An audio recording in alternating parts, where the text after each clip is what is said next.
Hi and welcome to the online course Creator Show. I'm so glad to have you here today. And today I'm covering something that keeps coming up, not with my clients, but with people kind of like generally out there on the internet, in my DMs, just conversations that I'm having with friends as well. And I really wanted to pop on and do an episode about this because I think it is kind of like front of mind at the moment. So, we're in this situation right now that globally seems to be getting called the cost of living crisis. A lot of countries are talking about entering a recession, all of that kind of thing. And yeah, the cost of living has gone up. There's no doubt about it.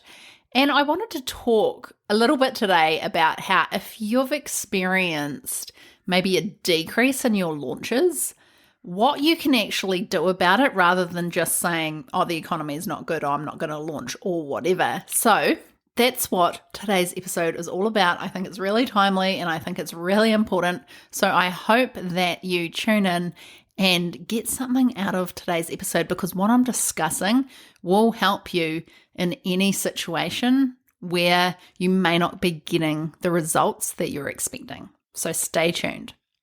Now, before I dive fully into this episode, I wanted to personally invite you to book in for a free 30-minute launch game plan call. If you're thinking about creating an online course or you want to grow your existing online course and you'd like some advice and direction, we'll get together on Zoom for 30 minutes and map out your game plan to achieve your goals. If you're interested, you can book in at louiseblakely.com/game plan. I'd love to meet you. Now, let's get into today's topic. So there's no doubt about it. Some people are really feeling the pinch right now. And this episode is not about the state of the economy and it is not about whether you should buy into that or not. I do personally think there's a lot of fear-mongering out there. And if there's any time to tune out what's happening in the world and focus on your own stuff in terms of kicking your goals, then I think this is definitely a good time to do that. I do believe that there are people out there still spending money. I know I am, for sure. And yes, I am affected by this so-called cost of living crisis in the way of the interest rates as a homeowner. Definitely our interest rates have gone up quite substantially, but I am still spending money. And I am spending money on things that I really value because I have a problem or a challenge of some sort and I am willing to still pay to solve those things. Now, let's talk about an example. Like, what am I spending my money on and how's that solving a problem?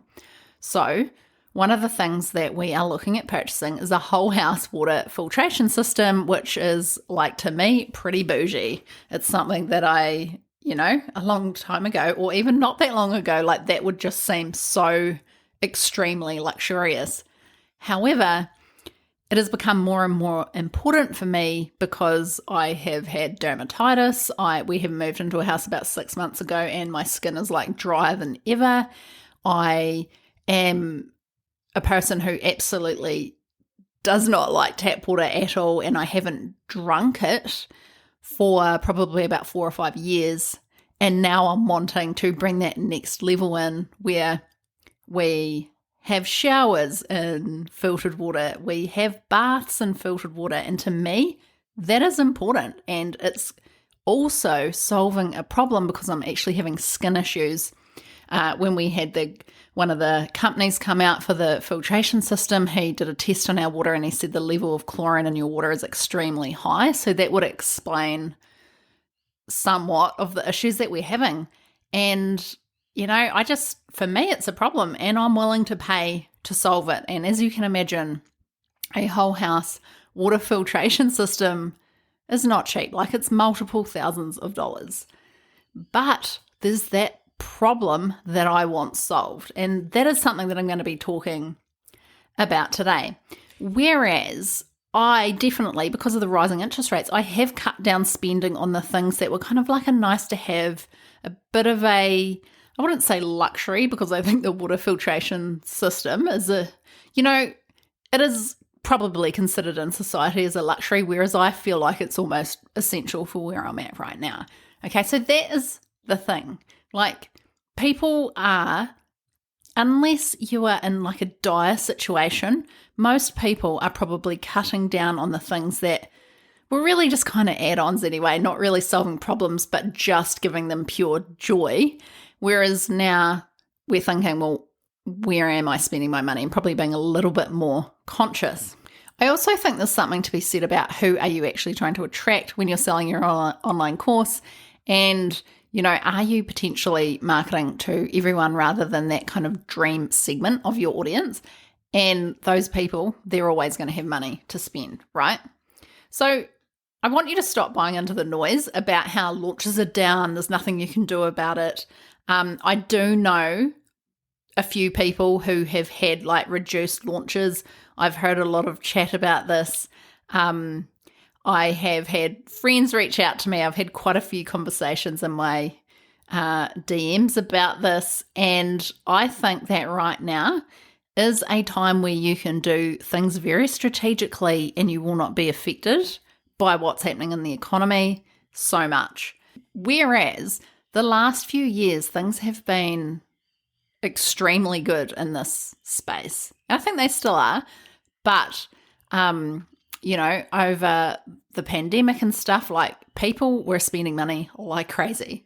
There was all those government grants, people weren't holding back, the economy was actually booming in many ways, and now we're just in that natural kind of down phase of that cycle, and that happens all the time throughout history. It'll go up and it will go down. So we're in the down phase right now, and I think we've just got to be aware that this isn't going to last forever. But, if you're one of those people that you're experiencing lower results than usual, or you are possibly putting off your first launch or creating that first product right now because you think that people can't afford it, then definitely what I'm going to share with you in this episode is going to help. And as I said, I think we've been through that period where people had plenty of money, they were spending it on luxuries or anything they wanted to, and potentially that's changed depending on who your audience is. And I think that during those times when things are booming, we don't need to be. We should be all over the stuff, but we're not, because we don't need to be necessarily. However, I believe right now is a really good time to dial in things that you may have been a little bit lax on in the past, and that's what I'm talking about today. So, number one, you need to get super clear on your niche and your exact audience that you are trying to call in, and make sure that your messaging aligns with that. Now, I also think that this is something that we need to be focusing on nowadays anyway, because the online course market is, a lot of people are interested in getting into this world now, and there is potentially increased competition, I think, on a global scale. Like, it's still minimal and got so much opportunity, and it's definitely still growing massively more than it's trending down. Like, we're definitely nowhere near that space. But how can you stand out from your competitors is actually get more specific, more niche down, and target that exact person. And I think right now, with the way the economy is, you are better off choosing a specific niche and serving that really, really, really well, rather than trying to go with everyone. Like for me, for example, I help people who are already service providers create and sell online courses.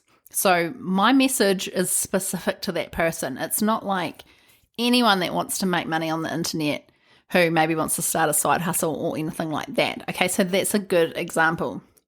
Now, I think this messaging and niche stuff is very important anyway, and it's something that, I have always worked on with my clients and my own marketing. But when the economy is booming, you may be able to get away with not focusing on this as much. But right now, I think it's really important to get ultra clear on who you're serving and communicate that very, very clearly in all of your social media content, your email content, and your launch material. So that's your webinars, masterclasses, boot camps, and your sales page. So you want people to know that this is for them based on the specific criteria, and it's not for the general masses. So it's going to make your course or program the more obvious choice for those people that fit that criteria. This is also a great way to stand out if you're in a very crowded market and there's quite a few different players out there. Now let's talk a little bit about the messaging associated with that. Are you communicating the value of the offer and exactly how it is going to help them solve a specific problem that they're in at the moment? So, as I said with the water filtration system, there are problems here, right? There's the dry skin, there is the dermatitis, there is just not liking the fact that there's like heavy metals and God knows what else coming out of the shower head. Like these are problems that I'm willing to spend thousands of dollars to solve. So what are the problems that your person is experiencing right now? And tap into that in your messaging. And also, when it comes to messaging, are you communicating the value of the offer and exactly how this is going to help them solve that specific problem that they're experiencing at the moment? Now, I heard someone say the other day, they were talking about their membership, and they said this product is so needed right now. However, in this case, it wasn't selling. And so it's all well and good to say, this product is so needed right now. People really need this. They'll benefit so much from it. And, that's a great perspective to have. Like, obviously, we need to believe in our offers. But if people aren't buying it, then there's actually a disconnect in our communication around that offer because for some reason, they actually don't want it in its current form, the current offer, the current marketing, because they cannot see the value. Now, this doesn't necessarily mean that no one wants the course or the program, but the offer needs to shift. Now, if you're wondering what the difference is between an online course and an offer, go and listen to episode 24. I'm not going to cover that in this show today. However, I will link that episode in the show notes, and I definitely think it's worth a listen if you're not quite clear of what the difference is and also what an offer actually is. So when it comes to your messaging and communicating your online course offer, it's really important to meet people where they're at, such as with the problem that they need solved, rather than telling them what they need and expecting them to see that, because that's not how people work. Like, that's not how psychology works, right? You've got to meet them where they are at and focus on the problems that they're experiencing that they know that they have. Because what happens is quite often they can't see that from where they are at right now. They can't see the solution. They just know what problems they're experiencing. So we're way better off by actually meeting them at that problem and then showing them the path from there to actually providing a solution. And that usually comes in with your launch content, your pre-launch content in terms of social media posts and emails and all of that kind of thing. Okay, so the content needs to meet them where they are at with the problems that they know that they're experiencing right now. Now, I completely understand if you don't want to be one of those people that's focusing on the negative in your marketing. I know some people feel that way, that they're constantly like talking about the pain points and all of that kind of thing. And I think that there is a balance here, right? Like, you definitely can showcase the potential future pace, what the outcome will look like. And I think that is really important. Like, it is definitely part of it. However, if you're skipping over the pain points, then you are really missing out on connecting with a huge portion of your audience, because if you're meeting them where they're at, like they're there right now. It depends on who your audience is, what your niche is, and what that kind of marketplace is like right now. But there is probably more pain in the market right now in general than there is like high vibes and all that kind of thing. I also think, with content, it's really important to put content out and test it and see what actually works. And what I've found, like, data doesn't lie. You will get statistics on what kind of content works wherever you're testing this. But just a quick example of how the data shows you what connects with people. The 2 most downloaded episodes on this podcast actually have titles that are focused on the negative. So the first one is episode 3. It's like one of the first episodes I recorded, and it is still one of the most highly downloaded, and it's called Why Some Online Courses Don't Sell. So it's negative, right? Episode 45 as well is also one of the most highly downloaded episodes, and the title is 3 Mistakes First-Time Course Creators Are Making and What to Do Instead. So there you have it. Like, from my point of view, it's really interesting to look at that information. Like, that tells me, when I see the numbers of downloads related to each episode, I mean, I can clearly see, well, that connects with people. So I think that's really interesting, and I'm going to add both of those episodes to the show notes as well if you're interested in listening to them. So the whole point of this is make sure that in your messaging, you're tapping into people's pain points. This doesn't have to be a negative thing. In fact, it all comes back to your ideal customer. Say your ideal customer is someone who is already wealthy. What problems are they experiencing? They're likely different to the problems being experienced by people who are struggling financially right now. So it's all relative to your dream customer. So get really, really, really clear on who you actually want in this course. So the second thing that you can do right now is you can assess your offer.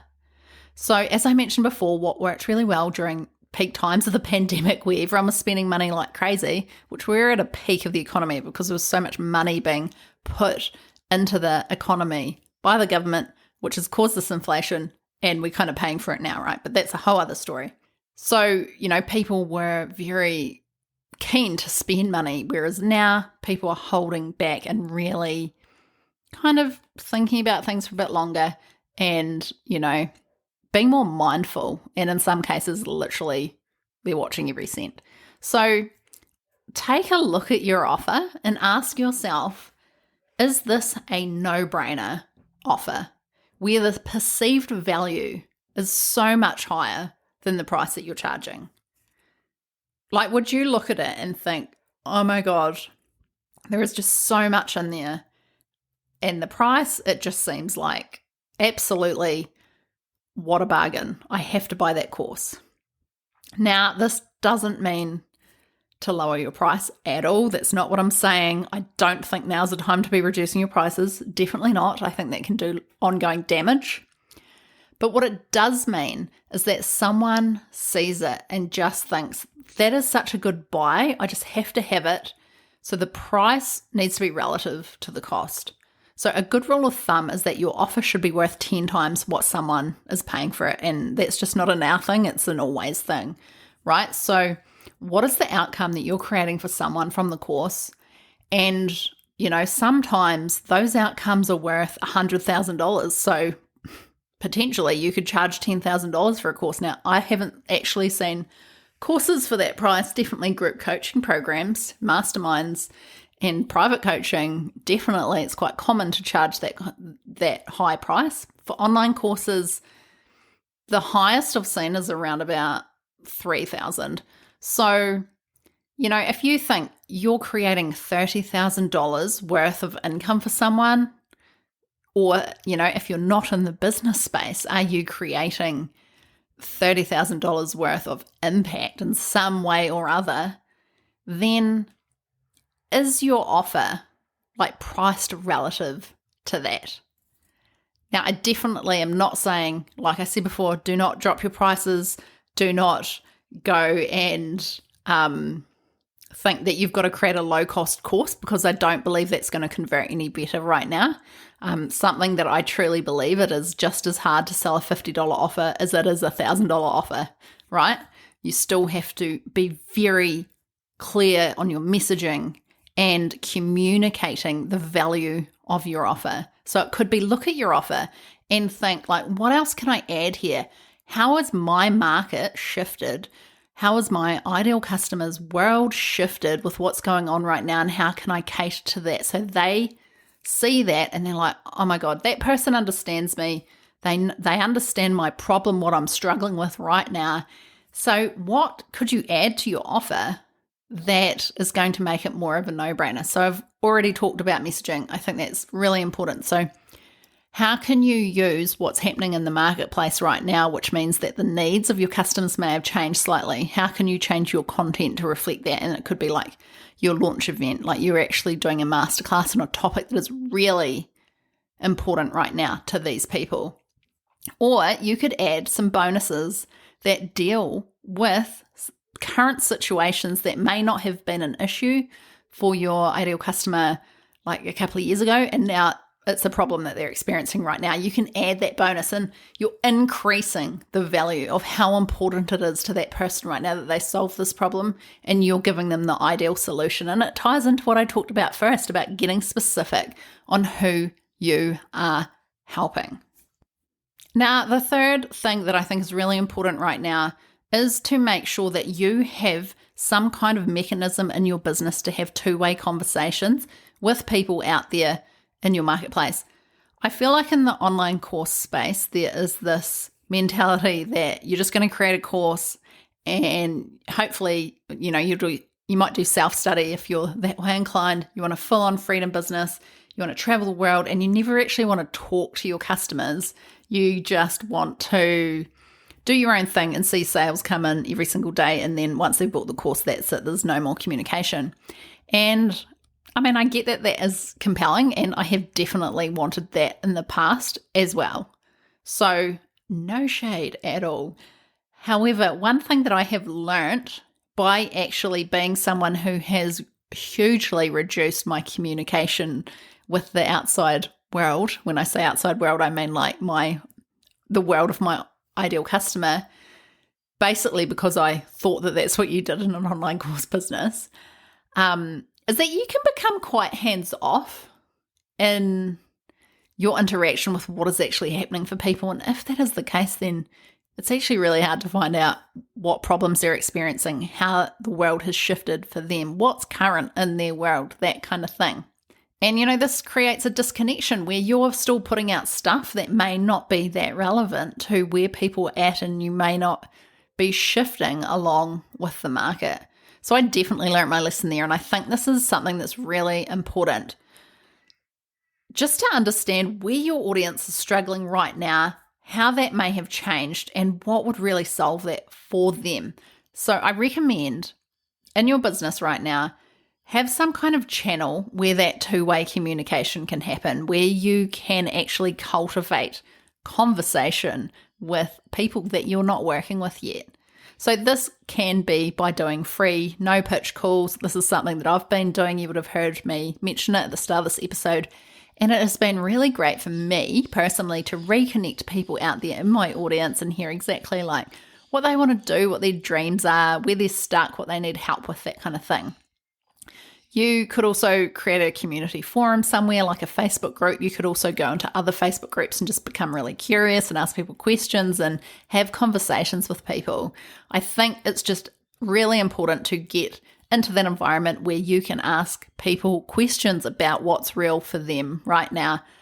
Find out where they're struggling, find out what their problems are, and then you could actually work on altering your offer to actually solve them. You could also use your Instagram stories and do polls and all of that kind of stuff as well. Like, there's so many ways you can do this. I would potentially look at, where do you like hanging out yourself, and where do you have your biggest audience, or where are your ideal customers at as well, and hop into those spaces or create your own and start finding out what people need. Now, the final point I am going to make today is, are you nurturing your audience regularly? So we all know that we need to grow our email list, right? I don't know how long you've been listening to this podcast, but it's something I talk about. I don't think I've actually done many specific episodes on list building yet, but it's definitely something that I plan on doing. I, am at episode 51, and there's no shortage of content, that is for sure. But something that I regularly see is building that email list and then not even emailing them.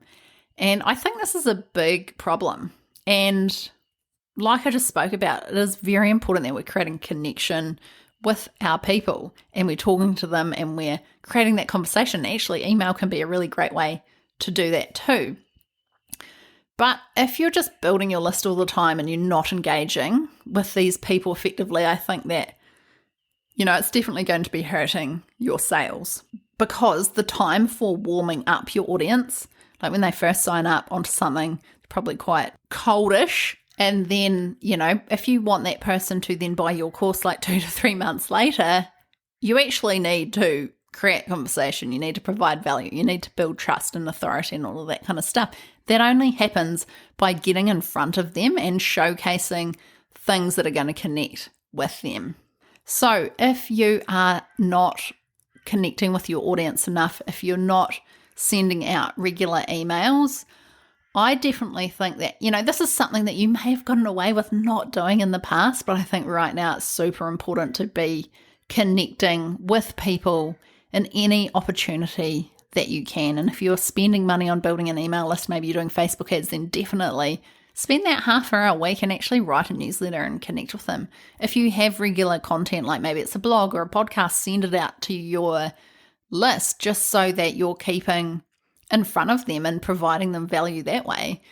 And I think this goes for social media as well. Like maybe you have been in a position where you've done a launch and people have signed up and that's all good and that's kind of been the way you've run your business. Maybe now's the time that you actually need to do a little bit extra. You need to possibly look at the things that you've been avoiding doing because it's felt like you didn't really need to do that.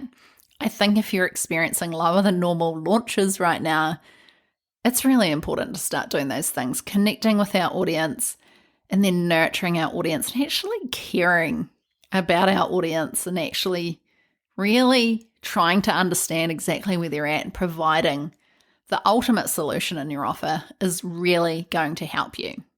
So, these things that I've covered today, they're things that I think we all can focus on at any time, but right now I think drilling down into this stuff is even more important.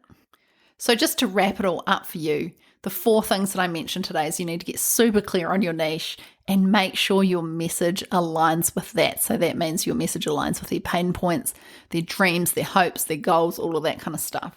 The second thing is take a good look at your offer and just see if it's keeping up with the times.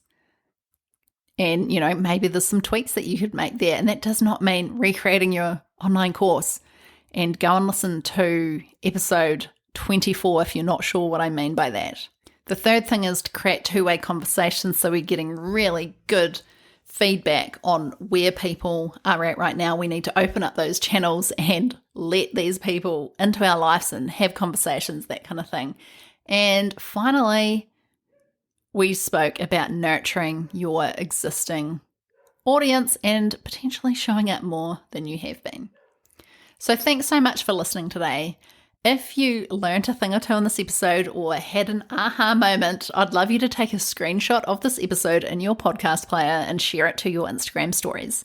And don't forget to tag me in on Instagram at @LouBlakely_. And don't forget, if you're interested in a free 30-minute launch game plan session with me, simply go over to louiseblakely.com/game plan and book it in. I'd love to meet you.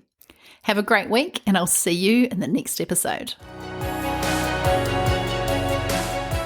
Thanks, course creators and go-getters. You're incredible, and I hope you enjoyed today's episode. If you haven't done so already, make sure you hit subscribe in your podcast app so you don't miss an episode.